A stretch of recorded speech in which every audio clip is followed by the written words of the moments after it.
नमस्कार। देशकाल प्लस में आपका स्वागत है। मैं हूं मुकेश कुमार। दोस्तों, अमेरिका में ये सवाल बहुत पहले से उठने लगे हैं और अमेरिका ही क्यों पूरी दुनिया में उठ रहे हैं कि अमेरिका के राष्ट्रपति डोनाल्ड ट्रंप का मानसिक स्वास्थ्य कैसा है। क्या उनका मानसिक संतुलन बरकरार है? क्या वो अमेरिका के राष्ट्रपति की जिम्मेदारी संभालने, उसका निर्वहन करने के लायक हैं? मानसिक रूप से उनकी मनोदशा कैसी है? और ये सवाल हवा में नहीं उछाले जा रहे हैं या इनका चर्चा केवल मीडिया में नहीं हो रहा है, बल्कि जो राजनीतिक स्पेस है उसमें भी हो रहा है। और यहाँ तक कि कांग्रेस की जो पूछताछ कमेटियाँ होती हैं उनमें ये सवाल किए जा रहे हैं।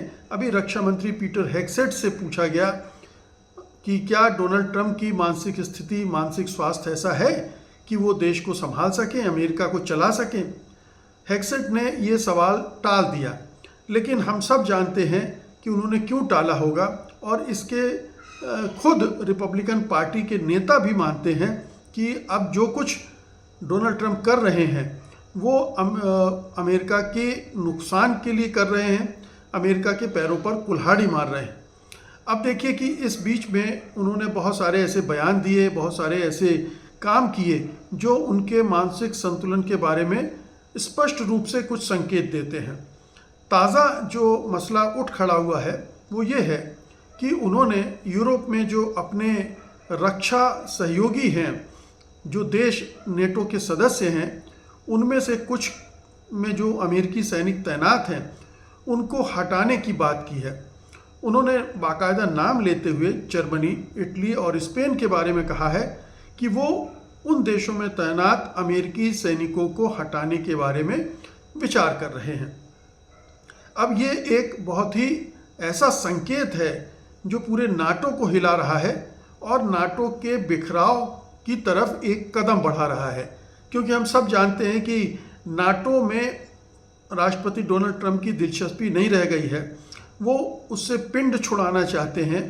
वो लगातार यूरोपीय देशों पर ये दबाव डाल रहे हैं कि वो अपने बजट का 5% रक्षा में खर्च करें और जो नाटो में उनका कंट्रीब्यूशन है उसको बढ़ाएं। ये दबाव वो लगातार बना रहे हैं। दूसरी तरफ यूरोपीय देशों की अर्थव्यवस्था खस्ता हालत में है और वो खुद परेशान हैं। और ईरान वार जो डोनाल्ड ट्रंप ने छेड़ दी है उससे उनकी स्थिति और भी ख़राब है। वो बौखलाए हुए हैं। उन्होंने इस वार में डोनाल्ड ट्रंप का साथ देने से साफ तौर पर इनकार कर दिया। वो उनके साथ नहीं गए और यही ट्रंप के गुस्से की सबसे बड़ी वजह भी है। अब देखिए कि वार में नहीं गए और फिर उसके बाद जो यूरोपीय देश हैं, जो ऊर्जा संकट उनको झेलना पड़ रहा है, तेल और गैस की आपूर्ति जिस बुरी तरह से बाधित हुई है उससे वो भी परेशान हैं, झुंझलाए हुए हैं और लगातार टीका टिप्पणियां कर रहे हैं। राष्ट्रपति ट्रंप पर सीधे सीधे अटैक कर रहे हैं। जैसे जो जर्मन चांसलर हैं फ्रेडरिक मर्ज, उन्होंने युद्ध की आलोचना की, लगातार कर रहे हैं, लेकिन बहुत ही कड़े शब्दों में आलोचना की। उन्होंने कहा कि अमेरिका ईरान के हाथों ह्यूमिलिएट हो रहा है, अपमानित हो रहा है और युद्ध जो है वो इल कंसीडर्ड है, यानी पर्याप्त रूप से बिना सोचे समझे या गलत ढंग से सोचकर युद्ध छेड़ा गया है। उन्होंने ये भी कहा कि ना तो युद्ध शुरू करने की कोई स्ट्रेटजी थी, ना युद्ध जीतने की कोई स्ट्रेटजी थी, ना बातचीत की कोई स्ट्रेटजी थी और ना ही अब युद्ध से निकलने या बातचीत को कहाँ ख़त्म करना है इसकी कोई स्ट्रेटजी ट्रंप के पास है। और ये ऐसी टिप्पणी थी जिससे ट्रंप की जो पूरी नीति है उसका एक तरह से धज्जियाँ उड़ जाती हैं, बखियाँ उधेड़ दी उन्होंने।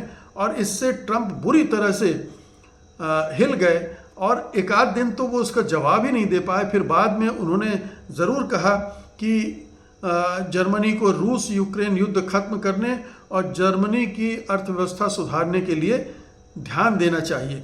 तो जर्मनी के साथ तो अच्छे खासे ठन गई है। फिर इटली और स्पेन का वही मामला है, दोनों का नाम लिया है। स्पेन ने अभी इस युद्ध के दौरान अमेरिकी बेस के इस्तेमाल की अनुमति नहीं दी और ट्रंप की 5% रक्षा खर्च की मांग भी ठुकरा दी है। पहले ट्रंप ने स्पेन पर पूरी तरह से एम्बार्गो, ट्रेड एम्बार्गो लगाने की धमकी भी दे चुके हैं। वो इस पर अमल करेंगे या नहीं करेंगे, लेकिन वो धमकी दे चुके हैं। इटली ने ओवर फ्लाइट और बेस एक्सेस में मदद नहीं की। इटली की डिफेंस मिनिस्टर ने कहा कि वे समझ नहीं पा रहे हैं कि ट्रंप की नाराज़गी क्यों है। और इटली की जो प्रधानमंत्री है मेलेना, उन्होंने बहुत बुरी तरह से ट्रंप को जवाब भी दिया है। हालांकि माना यह जाता था कि मेलेना उनकी प्रिय हैं, उनकी तारीफ भी करती थी, लेकिन अभी ये ईरान वार की वजह से जो संकट पैदा हुआ है और गजा में जो इजराइल नरसंहार कर रहा है, उससे इटली के अंदर पूरा जनमत पलट चुका है और उन्हें भी, मेलोनिया को भी अपनी पॉलिसी बदलनी पड़ रही है, अपनी पॉलिटिकल स्ट्रेटजी बदलनी पड़ रही है और वो एंटी ट्रंप स्टांस लेने के लिए मजबूर हो गई हैं। तो 3 देश तो खुलकर आ गए हैं।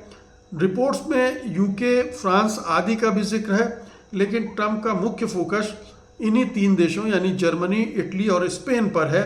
और ये कहा जा रहा है कि इन देशों से वो अपने सैनिकों को हटा सकते हैं। अब जर्मनी में 45 से 50 हज़ार सैनिक, अमेरिकी सैनिक तैनात हैं। उनको हटाने की बात हो रही है और जो लोग रक्षा मामलों को समझते हैं अमेरिका के, वो मानते हैं कि ये बहुत लंबा और खर्चीला काम है।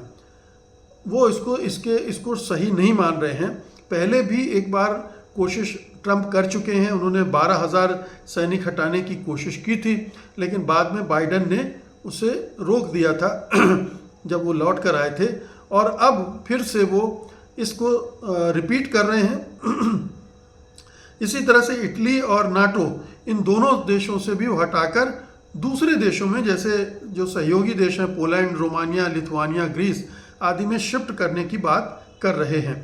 ध्यान रहे कि नाटो में ऐसा कोई प्रावधान नहीं है कि आप किसी देश को निकाल सकें नाटो से, और ये संभव नहीं है। इसलिए भी झुंझलाए हुए हैं ट्रंप कि उनके हाथ में ऐसा कुछ नहीं है जिससे इन देशों को पर वो चाबुक फटकार सकें, किसी को निकालने की बात कर सकें, किसी को सस्पेंड करने की कोशिश कर सकें। ये संभव ही नहीं है। इसलिए मजबूरन वो इस तरह की धमकियां दे रहे हैं। लेकिन ये माना जा रहा है कि जो कुछ भी वो कर रहे हैं वो नाटो को कमज़ोर करने वाला है और इससे जर्मनी जैसे देशों में अमेरिकी सैनिक हटने से रूस के खिलाफ सुरक्षा प्रभावित हो सकती है। अगर ट्रंप इस पर लगे रहे कि हटाने हैं और अभी उनके पास मेजॉरिटी है, अगर ऐसा कुछ किया तो पूरे यूरोप में जो सुरक्षा व्यवस्था है वो प्रभावित हो सकती है। कोई अंतिम फैसला नहीं लिया है, लेकिन ये एक खतरनाक कोशिश हो सकती है डोनाल्ड ट्रंप की, जिसमें वो जो नाटो की वजह से अमेरिका का जो वर्चस्व बना हुआ है या प्रभाव है यूरोप और दूसरे दुनिया के हिस्सों में, सैनिक अड्डे, सैनिक तैनाती वगैरह वगैरह, उससे अमेरिका की विश्वसनीयता भी खत्म होगी और अमेरिका का प्रभाव भी कम होगा। तो ये यूरोप के देश समझ रहे हैं कि ट्रंप किस तरह से वाचाल हैं, किस तरह से अस्थिर मानसिकता के हैं। ऐसे में वो अपनी सुरक्षा व्यवस्था के बारे में पहले से ही सोच रहे हैं। अब अगर ट्रंप इस तरह की बातें कर रहे हैं तो जाहिर है कि इस दिशा में वो अब और ही शिद्दत से और तेज़ी से सोचेंगे। स्पेन ने तो कहा भी है कि हम अपनी सुरक्षा के बारे में एक स्वतंत्र स्थिति बनाना चाहते हैं और वो उस दिशा में काम कर रहा है।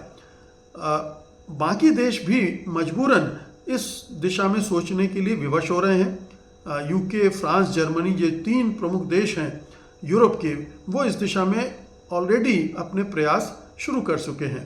तो डोनाल्ड ट्रंप अगर इस दिशा में बढ़ते हैं तो जाहिर है कि पूरी दुनिया में अमेरिका का जो वर्चस्व है या अमेरिका की जो पकड़ है वो गड़बड़ाएगी और इससे अमेरिका को भारी नुकसान होगा और यूरोप के लिए भी ये भारी पड़ेगा। तो एक पूरा जो दुनिया का जो सिक्योरिटी आर्किटेक्चर अमेरिका ने बनाया है वो छिन्न भिन्न होगा और उसमें उसके प्रतिद्वंदी जैसे चीन, रूस, ईरान, इन सब को एक गुंजाइश मिलेगी अपना प्रभाव बढ़ाने की, अपनी पकड़ बढ़ाने की। बहुत बहुत शुक्रिया आपका। धन्यवाद। नमस्कार।